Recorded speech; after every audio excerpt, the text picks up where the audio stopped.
Hi folks, this is All Things Product with Petra and Teresa Torres. And we're so happy you're here.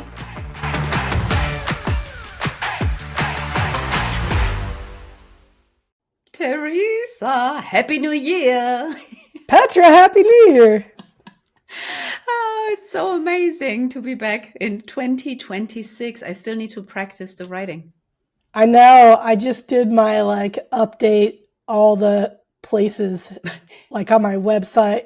I have this task that rolls over every year because sometimes it'll be June and I'll be like, oh, my copyright statement is still in last year. It's always the beginning of the year. I have a January 1st task. To be GDPR compliant in the EU, we have to check if we keep too many customer data. So I'm always deleting all my expired customer contact data and all this stuff this time of the year. So that's a similar task. Yeah, the New Year brings. The administrative side of the turn of the new year. Yeah, exactly. But what is on top of mind when I ask you about what are you excited for 2026? Is there something? Could be anything. What's on top of mind? Yeah, I think there's two obvious things that are different for me. And then there's probably maybe two more areas I'm really excited to explore. So the first is we're no longer holding live cohorts of our deep dive courses. Yeah, this is a huge change. Yeah, huge change. I think we talked about it on a previous podcast. Yeah, we touched upon it. But what I found was it just wasn't the right delivery mechanism to get the outcomes that we wanted. So a lot of our deep dive courses have been running for a long time. Our continuous interviewing course is one of our most successful programs. But it works great for direct to consumer, but where it was falling short was when we're working with a company. There's sort of this heavy lift of training that when you engage with the company, they only want so many, let's call them workshops, even though they're not workshops. And you can't be well, it's going to take 2 years of workshops to learn all the discovery habits, even though it is going to take 2 years of workshops to learn all the discovery habits. Right? Yeah. And it was just kind of the wrong model. And I was forcing it for a while, and the direct to consumer business was strong. So it was fun. It was nice to have that. But I think what motivated me to change it is I'm really excited about using AI in teaching, and I want to spend my time building AI teaching tools. But when you run a cohort business, there's a lot of administration required to launch a cohort, promote a cohort, run a cohort, offboard a cohort. And we were running a lot of cohorts. And so it wasn't really giving me space to do new things. And so I almost see this as a burn the ships, cut what was working to make space for what is going to be the next thing that works. It's a little bit scary. Pivot. Yeah, it's a little bit scary, but what we're doing for consumers, so it was working for consumers and we don't want to lose that. So we're converting our deep dive cohort program to on demand. Okay. And then for corporations, we're actually rolling out a different product, and that we're calling the Discovery Habits Toolbox. And do you still have to build it, Teresa? I don't know. We actually have our first customers live on the Toolbox. So it is a real product. And it is a subscription program. And what it does, I did some discovery interviews last year that really opened my eyes to learning. The fact that leaders really want to coach their teams, like Marty advocates, but they don't have this skill. They're not skilled in interviewing, so they don't know how to coach their teams on interviewing. Or they're not skilled in assumption testing, but they want to. Yeah. And so with our toolbox, we're providing the curriculum from our deep dive courses, but we're providing it on demand for companies, and then we're pairing it with playbooks for leaders. So we're basically teaching leaders how to coach their teams, but based on our curriculum. So they don't have to come up with their own way to teach interviewing. And I'm really excited about that. That's a brand new product for us. We have, and that's so similar to what I do with my leadership email course, just for a broader type of topics, basically, because that's always the thing that I see. Leaders struggle to coach their teams and their product people effectively. And it's basically it's for time management for product people. That's for road mapping. That's for, I don't know, strategy work. It's basically every product topic. A product leader needs to have a good, short explanations, good examples to coach their product team on the spot, the product leads, the product managers. And that's I really like that you now have this kind of goggles on as well. That's always that's my goggles all the time, that I'm looking at every topic is like, okay, how can leaders coach this particular skill in the most effective way whenever they need it? Yeah, I think training is going through a pretty big shift. And AI is going to exacerbate this, but I think it started before AI. I think I've just been talking to more leaders that are trying to roll their own. They're running book clubs. They're reading books with their teams. Watch parties of conference talks. Or they're going to a conference together. They're doing lunch and learns. And I think, frankly, it's because we know, we teach workshops and we know, like, you don't change behavior in one workshop. It really requires that, like, the organization continue to support it and to encourage it and to reward the change in behavior. And so I think I'm trying to align our services to better match that, to match what we know works. And then, so that's like the one big change for me. And I'm excited about that. Like, I feel like we're better aligning with what we know works in organizations. And then the second big one for me is I, at the end of last year, released paid subscriptions on Product Talk. And this is something I've been reluctant to do. Like, I really want my content to be widely available for free. And a lot of it still is widely available for free. But the reason why I chose to move to a subscription model is because, as you know, and probably everybody listening knows, I've been diving deep on AI, both building AI products, using AI in my daily productivity. And a lot of people kept asking me, like, when are you going to teach a course on this? And I think the problem is the space moves too fast. Like, when I design a course, I want it to work for years, because designing a course is a lot of work. So much work. It's so much work. And I don't feel like we're at the point with AI where we can design a course that's going to work for years. Yeah. But I want to put the same level of rigor and quality into my AI content that I would in a course. And so it doesn't feel right to just give that away for free. Yeah. And so what I like about this subscription model is I'm still writing high quality course content, but I'm delivering it in a through more a subscription manner. So it feels a little more ephemeral, like it can evolve. Yeah.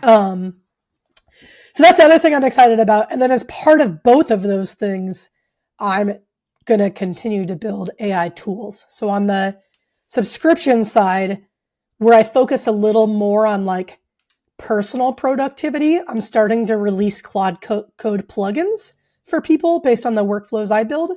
And then on the AI, on the teaching discovery skills side, we've talked a lot about my interview coach, but I have several other AI products in development for teaching with AI. And those are all going to get rolled out as part of our on-demand courses. And so there's sort of two paths now. There's the personal productivity AI side, and then there's the still investing in your discovery habits. But those are kind of my big themes for the year. What about you? Sounds interesting. So most exciting thing, I have a week of kite surfing coming up in March. Amazing. I can't wait. Really looking forward to that one. But business-wise, so of course, product at heart is shaping, and I think we will record another quick episode on that, what we're planning to do here in Hamburg for product people and product leaders next year. But that's always exciting. It takes a lot of my time. That's basically a lot of community work, and it's all the speakers care. And you will be teaching an AI kind of maker studio / workshop / really practical thing there, right? So just that the listeners already know, that's possible to hang out with Teresa for a day to learn from her about AI. So that's definitely something that I'm always excited about. The product at hard work gives me so much energy. The conference days are draining, but overall it's such an energy boost. All this work, it's so much fun. Yeah, and then I keep the coaching, the one-on-one coaching and the company coaching / consulting, that revolves around transformation. Still, that's a lot of product operating model transformation, coaching and consulting. But hands-on group coachings, team coachings, one-on-one coaching. So I'll keep that part, and I will continue to work on my email course that I just launched for product leaders on exactly what we already said, like how to coach your product people on particular concepts. That's a year-long thing, and I only written half of the content. Because for a similar reason, otherwise it's super outdated until the people actually reach this first half a year mark or something like that. So I keep it slow on purpose, my writing style. It makes it more timely, it makes it more up to date, but I still have to write a lot of it. And then there are cohort-based calls happening for the people joining the course. I'm really looking forward to those ones. So the first one will happen somewhere in January with the people that bought the course September, Octoberish. So I'm keen to hear what questions they will be asking. I have early emails from them, how they like the course and stuff like that. I obviously asked some of them. So that all sounds promising, but I think it's different if you have your first cohort-based real life calls. So yeah, let's see how that goes. And then I'm planning to do more around my product leadership wheel, which is a self-assessment tool for product leaders plus an org assessment tool. So how mature is your product organization to some extent? And that's a similar thing like with you in the subscription. So my product management assessment tool I launched for free. The product leadership assessment was so much work and it's so substantial. It's so much more pages on this PDF. It is really dense, and I think it's really helpful. And therefore, I decided I not launch it to the public yet. So for now, it's only available to my coachees, and I will do a small series of workshops next year, where I will actually be, helping people to go into reflection mode in the workshop. So it's not a training either. It's basically, we will make sure that they have the time, this 6 hours or whatever the workshop duration is, to really reflect on their personal leadership style and what they think their product org should look like right now. And the first one will happen in Egypt, in Cairo, end of January. So I will be flying there, hopefully to see their new museum that everybody's talking about. I'm excited about that. And then the only other thing that I will be doing is the workshop on the product leadership wheel. And I think I'm on a fireside chat kind of panel-like thing for the MENA Product Summit that is happening for the second time. For the second year. So let's see how that goes. I can't wait to meet the product scene there because it's more community. I love it. Is your product leadership wheel workshop in Cairo, is it like leaders from multiple companies, or is it something you're doing with one company? No, it's a public course, exactly. So it's leaders from multiple companies and multiple backgrounds. I saw quite a few people from Dubai flying in and signing up from it. So I think there will be a strong product people in Dubai emphasis in the audience. So let's see. And of course, a few locals from Egypt are already signed up. Bit of North Africa here and there is flying in. So let's see how that goes. And I've been to Egypt quite often because of the water sports, and I love the region. So I can't wait to be there. And it's the first time I'm testing this course. So let's see how that actually goes. And hopefully I can run it. I have already plans for running it a few more times next year.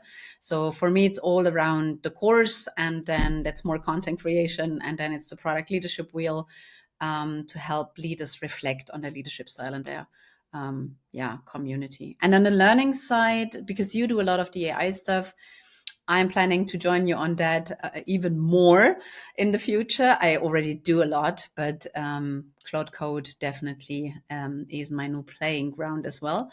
And then I'm really looking forward to flying to Athens in Greece in May for the beautiful Business Economic Forum, or whatever it's called. It's basically hosted by the House of Beautiful Business, which I attended last year already. And I love the community there because it's a lot focused around the beauty in running a business. It has a lot on the intersection with arts and music and all these kind of things. And it's a lot of interesting people coming together.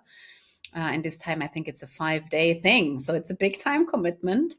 Oh, wow. Yeah, I can't wait. Let's see how that goes. So that's my... I'm going to a few events next year as well. I'm going to... Product at Heart. I'm going to Product at Heart, which we'll talk about in our next episode.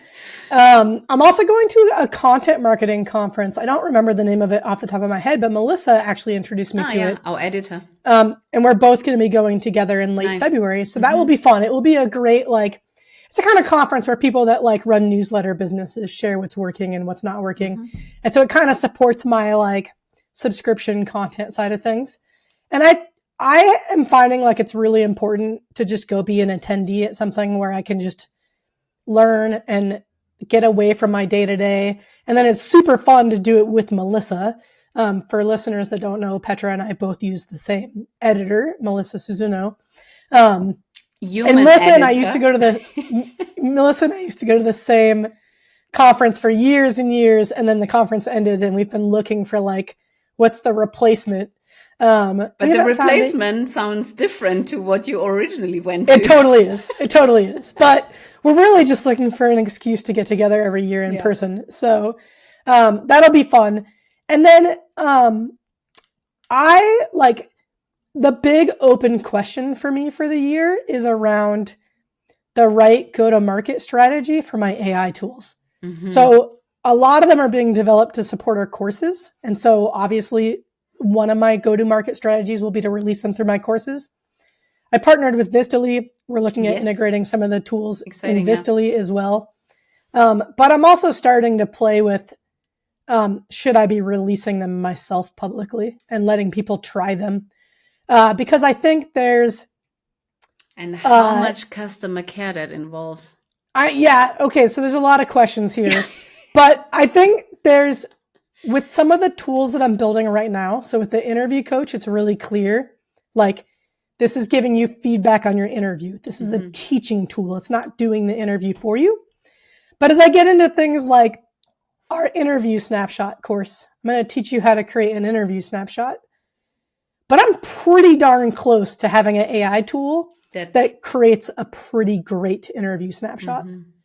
And I do believe something gets lost when we don't do the synthesis ourselves. But I also want to acknowledge the reality of a lot of product teams that are just busy. And if they can just have the answer, maybe we should just give them the answer. Yeah. And so some of these tools blur the lines between yes, an AI generated interview snapshot can help you learn how to create a good interview snapshot. It can also do the work for you. And then what becomes the right delivery mechanism for that? So it'll probably take me the year to figure it out, but I'll be running a lot of experiments around what's the right delivery mechanism, go-to-market mechanism for a lot of these AI tools that I'm building. But it's fun. I've been doing a lot of experimenting and there's so much potential here. And then it raises a lot of questions about what type of business do I want to run? I don't really want to run a software company. But I also think we're going to have tooling, just like we have online course tooling. We're going to have better AI distribution tooling that maybe some of that stuff will be answered for me. Yeah. So I'm going to continue I think my theme for the year is to just be a tinkerer and release the things that I tinker with. And it's actually a really nice thing to looking forward to, right? Yeah, for sure. Yeah. Because, and that's, if you're a solopreneur, that's all you need. You need something that you're really excited about. Otherwise, it's way too hard to do it all yourself. So, yeah. Oh, and then I thought of one more thing.